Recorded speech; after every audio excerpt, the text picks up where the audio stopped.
Hi, welcome to this Excel tutorial for exercises on the summary of Excel skills. Okay, let's get started. In this video, we'll do exercises 1, 2, and 3 in the summary section. Let's get started with exercise 1. Before we even get to exercise 1, we're told to make a pivot table from the data in the wedding worksheet to answer exercises 1 and 2. Let's go to the wedding worksheet and try to understand what this data is. We see we have a guest list, and in the guest list we have the name, gender, age, who the person was invited by, the relationship with the person, attending, whether they're attending or not, what type of food, drinks, and accommodations they're having. Okay, so we're going to make a pivot table off of this. So let's highlight all of the data. So we have quite a big data set here. Go to Insert, Pivot Table, and we're going to place it into the existing worksheet right next to the questions that we're answering. Click OK, and we got ourselves a blank pivot table. Now, let's answer these questions. How many of the bride's friends are staying at the hotel? Well, there's a lot in there. Invited by the bride, relationship, friends, staying, accommodation, hotel. Okay. Let's incorporate all those. Now there's many ways to use the pivot table to get to this number, but let's just do it the simplest way we can do it. Invited by, we'll throw in the filters. Relationship, we can throw there as well, or we could put it in columns if we like. Family, colleague, friend, and accommodations, throw into the rows. Now throw the name of the people into values, and since name is a column that contains text and not numbers, automatically Excel will count instead of summing. So it will count. So what do we have here? Hotel, friends, and invited by. Let's filter on bride, and we see that there were 50 friends that were invited by the bride and staying at the hotel. So that's our answer to question A. Question B, how many of the bride's friends eat vegan? Well, we're already filtered on the bride's friends, but now we need to know about their food choices. So we're not interested in the accommodations,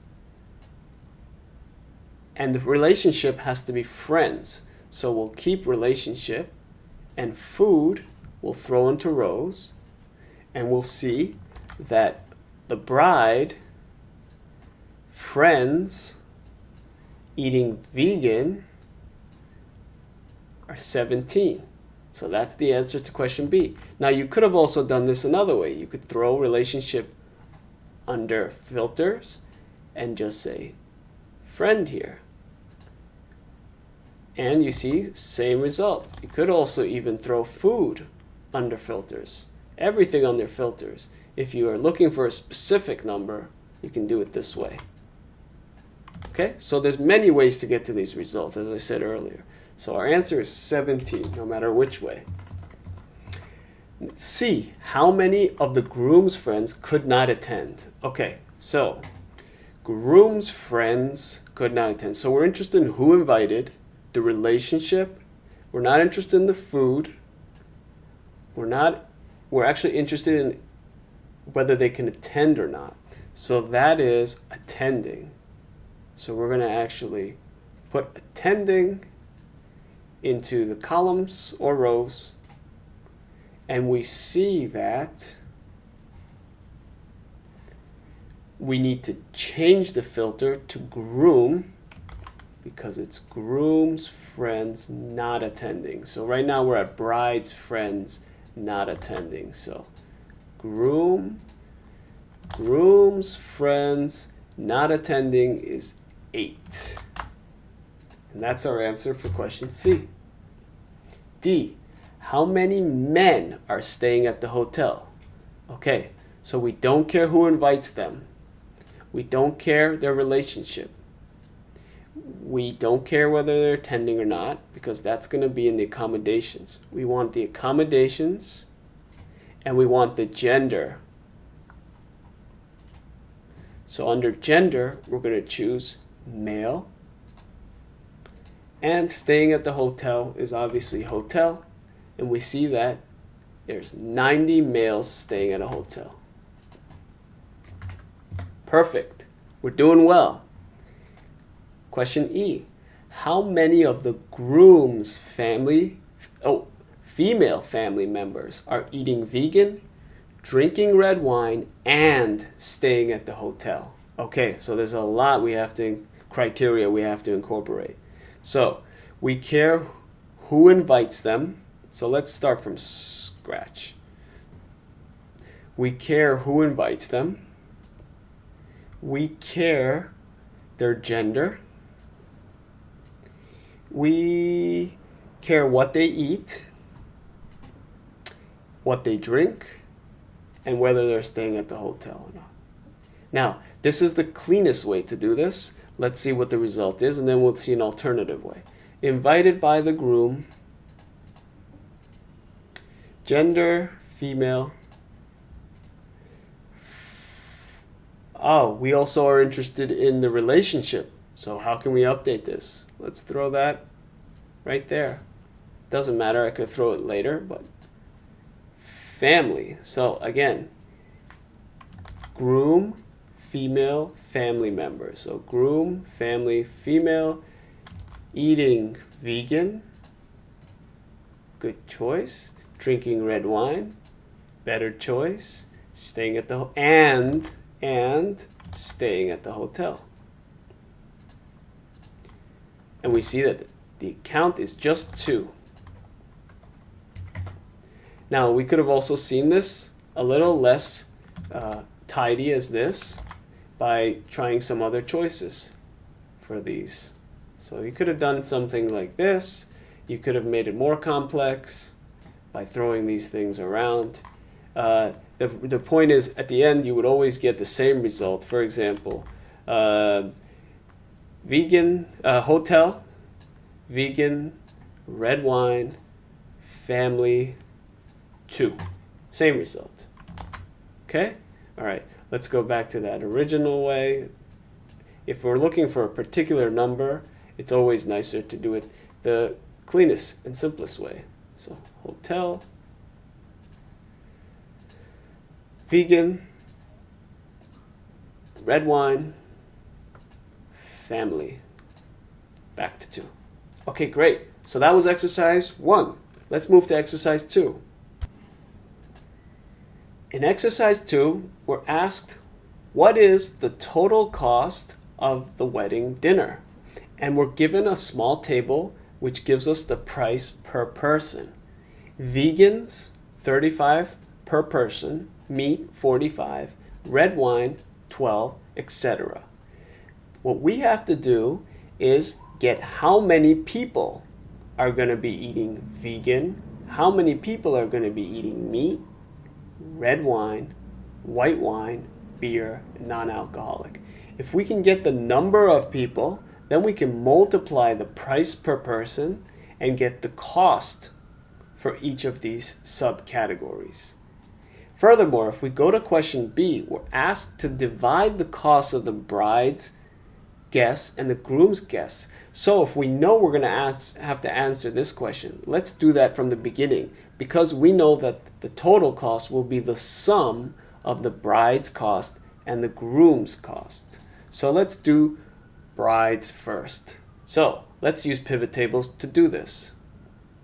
So once again, we highlight the wedding data, insert pivot table, and we're going to put it directly next to, maybe we'll put it right over here.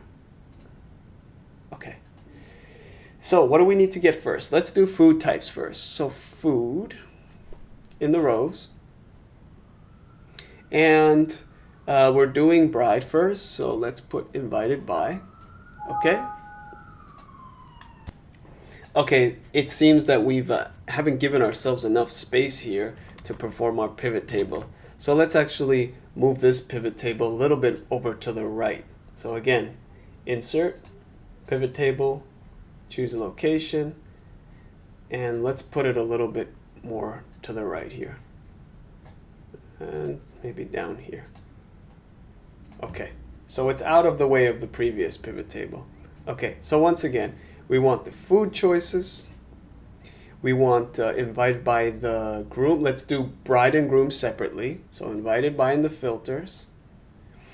And then let's do the names in the values. And then we see how many are meat eaters for the bride and how many are, let's filter bride. And then we can say 150 meat eaters, 43 vegan, and we disregard these blanks. So for bride, let's type these in. 43 for vegan, 150 for meat. Now let's get the drinks. Throw the food out and bring the drinks in. And when we bring the drinks in, we see that for the bride, red wine, 113, white wine, 21, beer, 36, and non-alcoholic, 23. The blanks, of course, are not going to be counted. So let's just format a little. So now to get the actual cost, bride's cost, we can simply multiply the price per person of each of these meals and drinks by how many people are going to be having those. So that's a simple calculation, and we can use autofill to drag this down. And if we want to get the total cost for the bride's guests, we can use AutoSum, sum, and hit enter, and we have total cost for the female to be 10,206. Now let's do the same thing for the groom. So groom, we're going to find out how many simply by clicking groom and filtering on groom. Now we have, let's do the alcoholic beverages first. Red wine, 91. White wine, 18. Beer, 37. And non-alcoholic, 21. Let's make sure we have those right. Red wine, 91. White, 18. Beer, 37. Non-alcoholic, 21. Now let's do the food choices for the groom's guests. And we see meat to be 133. 133 guests want meat, and 34 vegan. Okay, great.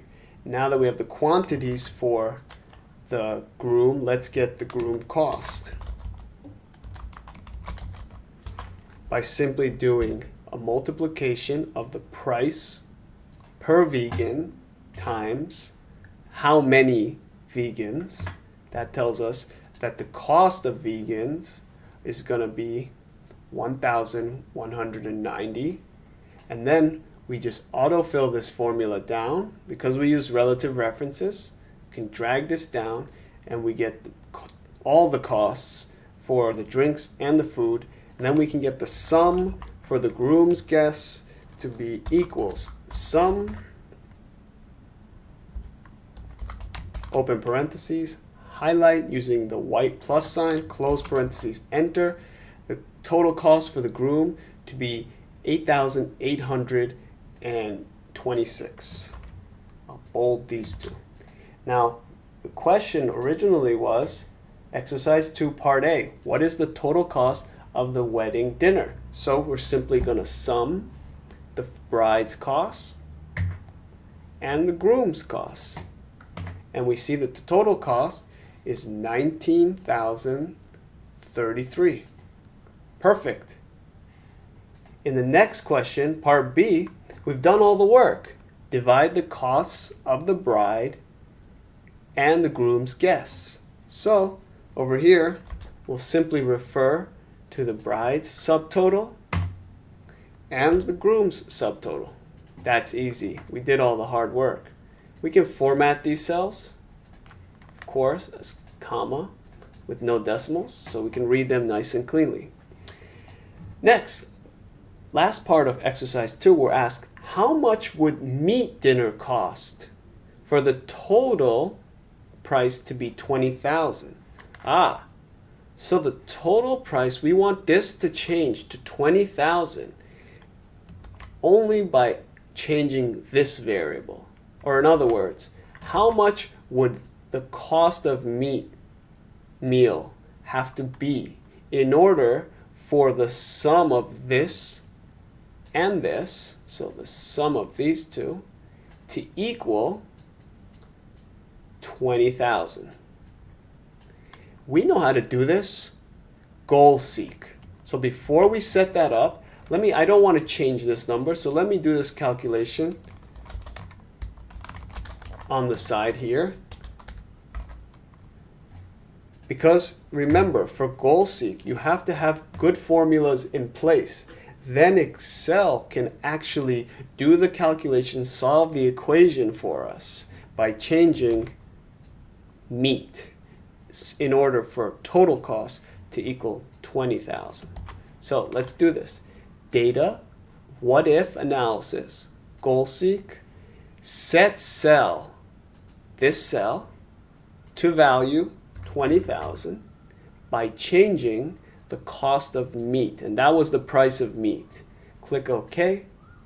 We see that the meat would have to be $48.42 if we round in order for the total cost to be 20,000. So 48.41 if we tell them to keep the 100th place.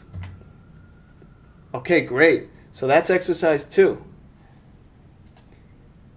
In exercise 3, we're asked to calculate some tax and net income information for some individuals here in this table. So let's just look at the table. We have 8 individuals, the area where they live, their gross income, and we have to calculate their tax level and net income based on this table, which gives the tax levels with the percentages. Okay, and then we have some questions to answer. So let's fill out this table first. So I need to know how much tax, what tax level rather, Barbara will fall into. 34,000. She would fall into this category. So I should see 20% here. But I want to automate this. And I want Excel to be able to figure out based on the value of her gross income. So we use if function. In fact, since there's more than 2 categories, we're going to have to use nested if functions. Okay, equals if, open parentheses. Now the logical test. If this cell is less than 25,000, comma, well, let's think about that. If it's less than 25,000, that's this category. So she should be getting 15%. But we don't need to type 15. We can click this cell. And we can lock this because later we're going to drag this formula down. Comma. Next, if it's not less than 25,000, well, there's many choices. So we need to do more if statements. So if false, another if, open parentheses. If this cell is less than the next maximum, 35,000, comma, then she'll be 20%. Lock that with F4, comma, if, open parentheses, gross income is less than next maximum, which is 45,000. Her tax is going to be 25%. Lock that, make that an absolute reference, comma, if, open parentheses, gross income is less than the next maximum, which is 60,000, she's going to be paying 30%. Make that an absolute cell reference. Get the dollar signs, comma, if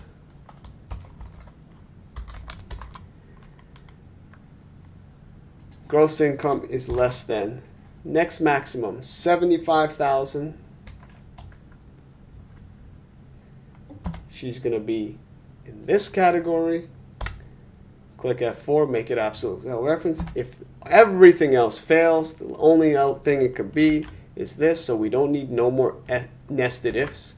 So last if false, lock that. Now let's close a lot of parentheses here. We opened many, so let's count. We opened 1, 2, 3, 4, 5. So we must close that many. 1, 2, 3, 4, 5.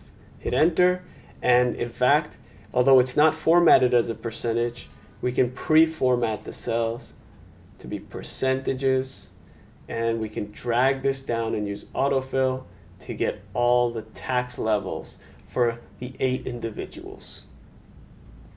And you can double check to see that they got the correct tax level. Now we can easily calculate net income in one shot by taking gross income and multiplying it in parentheses by 1 minus the tax level. So you can do this in 2 steps. You can first calculate the tax amount, then subtract the tax amount from the gross income. But what we're doing here in this calculation is doing that in 1 step. And we see that the net income for Barbara is $27,200. Her gross income was $34,000. We can autofill these cells down and get comma, no decimal place format, and we've completed the tax level and net income information for the 8 individuals. Now let's move on to question B.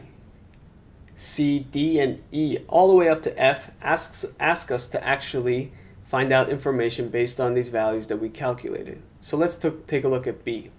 What is the total net income of the people in Boston? So we see here we have the area, and Boston is one of those areas, and we have the net income. And we're asked for the total.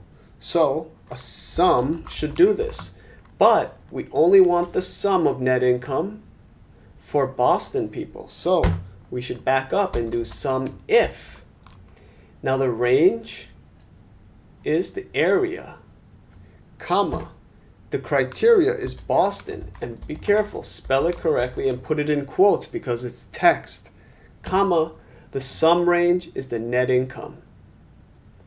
Close parentheses, hit enter, and we see that the total net income for people in Boston is $36,900. Next, what is the average gross income in New York? Equals average, but we want the average gross income for only New Yorkers. So average if, open parentheses, area, the range where the areas are, comma, New York, in quotes, comma, the average range. This time we want gross income. We want the average gross income. Close parentheses, hit enter, and we see that that's $59,000. Change the format. We're doing well. Part D, how many people have more than 60,000 gross income? Equals count, but if, because we only want to count if it's greater than 60,000. So gross income, comma, and in quotes, greater than 60,000. And close the quotes, close the parentheses. And we see that only 3 people had greater than 60,000 gross income. 1, 2, 3. So you see these formulas are working correctly. Next, what is the average gross income? Well, that's easy. Equals average. There's no criteria or condition.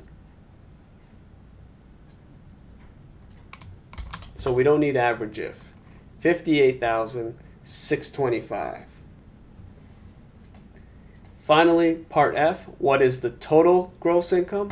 Once again, this is easier because we're not given any condition or criteria. So equals sum, open parentheses, highlight gross income, close parentheses, hit enter, 469,000.